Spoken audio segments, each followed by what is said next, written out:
just a short note on Ferguson. I think we should expect that they won't indict. And I respect family members who've had their family members taken from them and their wishes. But for me, I hope 1,000.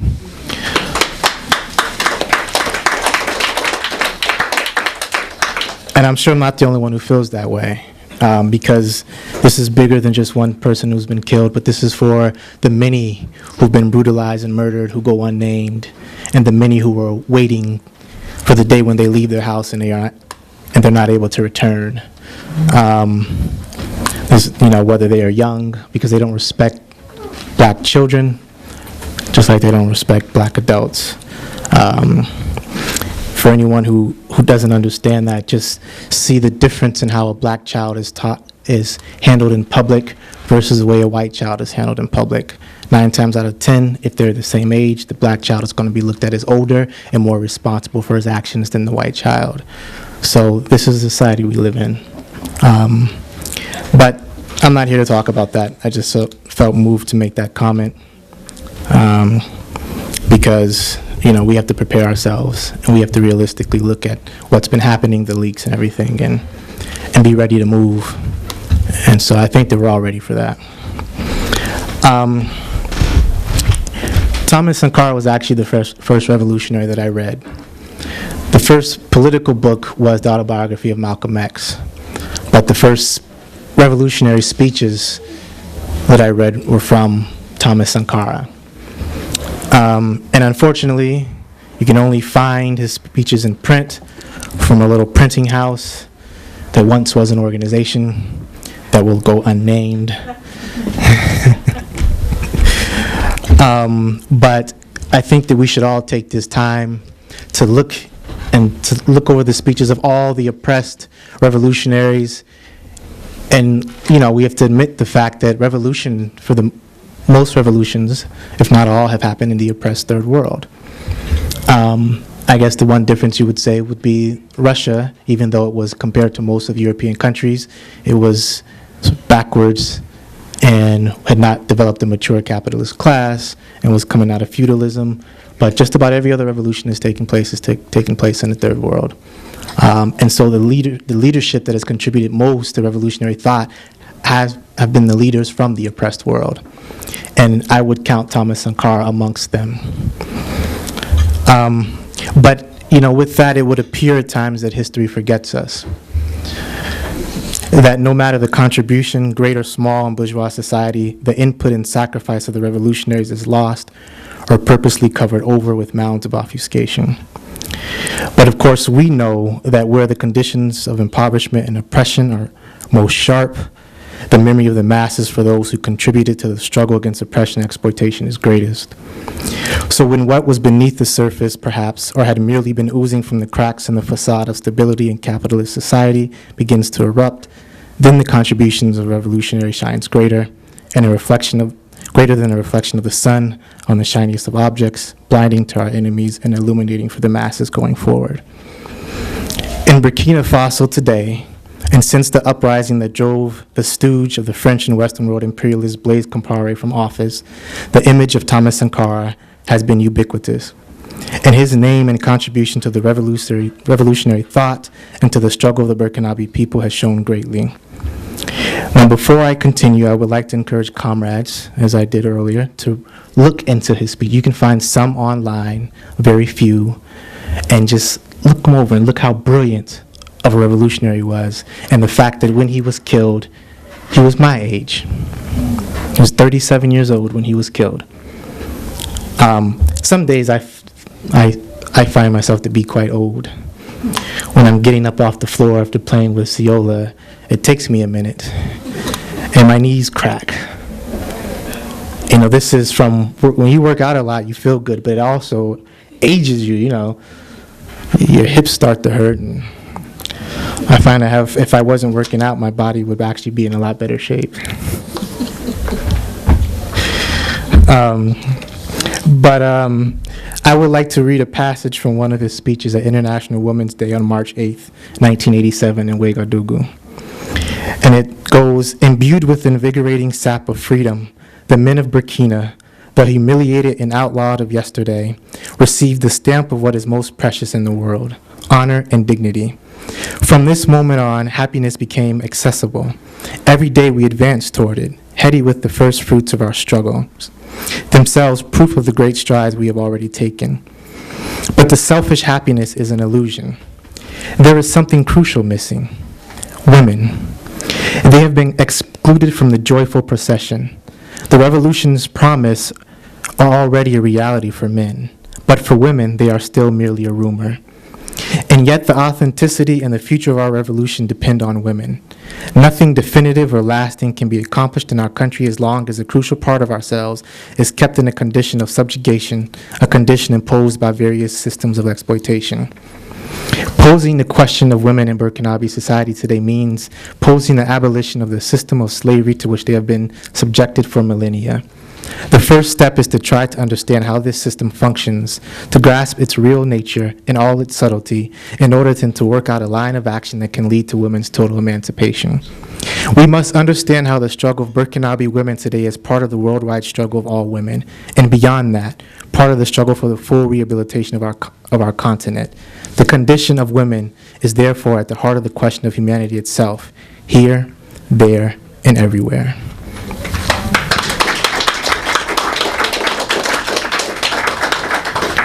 Doesn't that make you just want to read more? I wish that this was a study group where all we could do was read passages and talk about them. But we remember Thomas Sankara forward and in the context of the developments in Burkina today. Much of the media, including mainstream capitalist-controlled media like CNN or BBC, mentions the ghost or influence of Captain Thomas Sankara. Much of it labels him authoritarian, like they have so many great revolutionary leaders, like they did Maurice Bishop, like they did Kwame Nkrumah, like they have done many revolutionaries time and time again. And some sources can't help but underscore some of the achievements of the revolutionary process of 1983 to 1987. Female genital mutilation was made illegal. So were forced marriages and polygamy.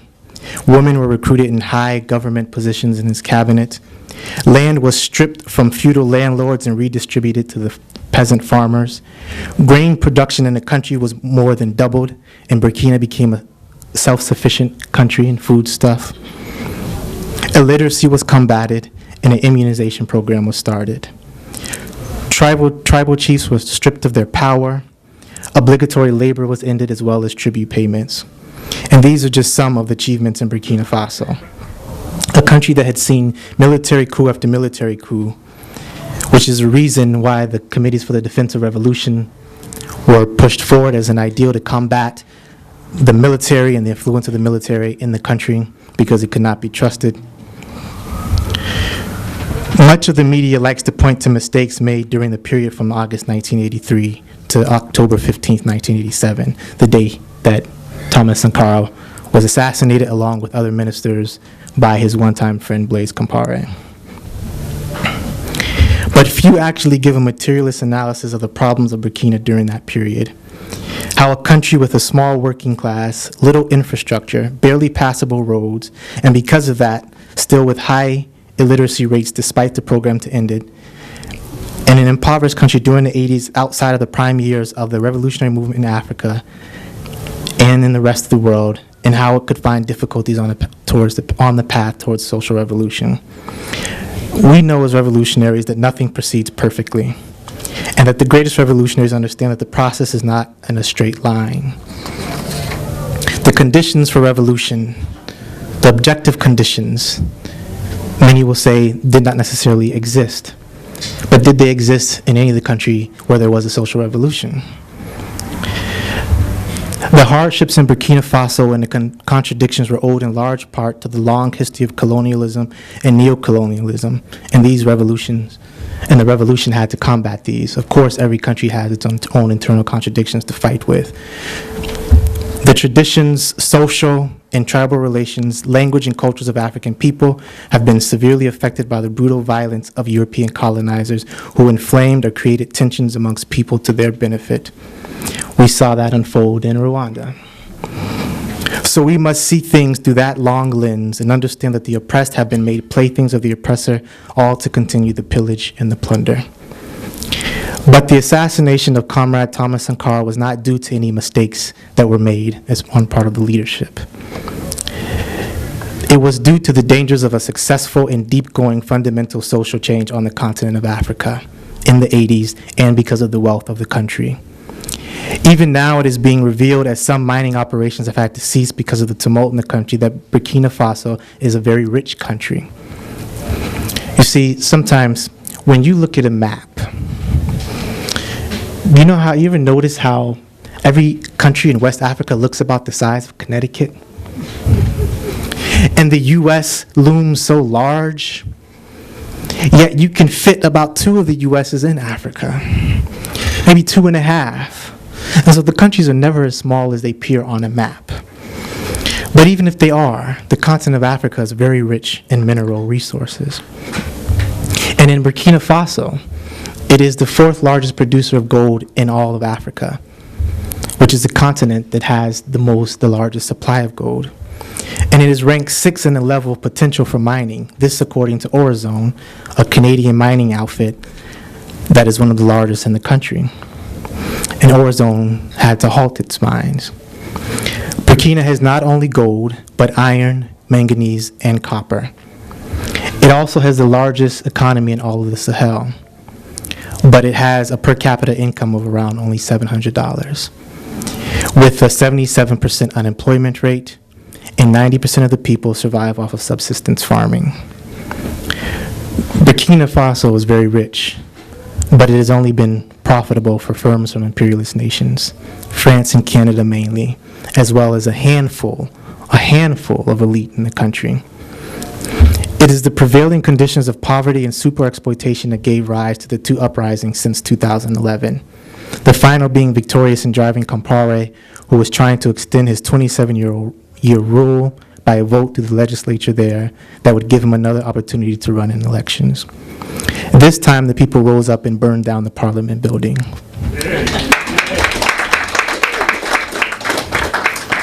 forcing him to resign. The masses took decisive action similar to that taken in 1983 when mass demonstrations were had to protest the house arrest of Captain Sankara. And reminiscent of the demonstrations after the National Counter-Revolution took power from military officers who imprisoned Sankara and others after meeting with a French advisor to Francois Mitterrand. And similar to the celebrations of support in August after the call for the forming for the committees for the defense of the revolution. There are few groups that claim to uphold the legacy of Thomas Sankara now in Burkina Faso. The masses have remained in the street as the military has seized power, and Colonel Zita, the second military leader since Compaoré resigned, to have taken the highest mantle, which is interim president. The people of Burkina demand a return to civil rule and for new elections. We will have to pay attention as things develop and continue to analyze events. It's difficult to tell how they will develop, but one thing that we can be sure of, the people of Burkina Faso have a long memory and are refusing to be cowed by violence from the military in service of Western imperialists, and this uprising is not at its end. And as revolutionaries and the preeminent revolutionary party in this country, we wish a continued path for struggle to end oppression, imperialist domination, and super exploitation. And we know that the legacy of Thomas Sankara shines brightly. Down with imperialism, power to the workers and people of Burkina Faso. Times are from the Caribbean and from West Africa. And no matter what the religious affiliation of people, Thomas Sankara is held in high esteem. I have never met anyone from West Africa who has not held him in high esteem. So there are many organizations that are using his likeness and some of it's political jockeying to put yourself in a situation. Organizations will do that. It's hard to tell how many are serious, how many actually follow his thought and are really truly following his legacy and are actually revolutionaries. But it just goes to show you that this 4-year experiment, which some say was the deepest revolutionary process on the continent of Africa, is still in the mind of people who were not even born yet. And so I guess my answer is that going forward, whatever happens, whoever who's elected, they're going to have to answer to that legacy. Is that? It's okay.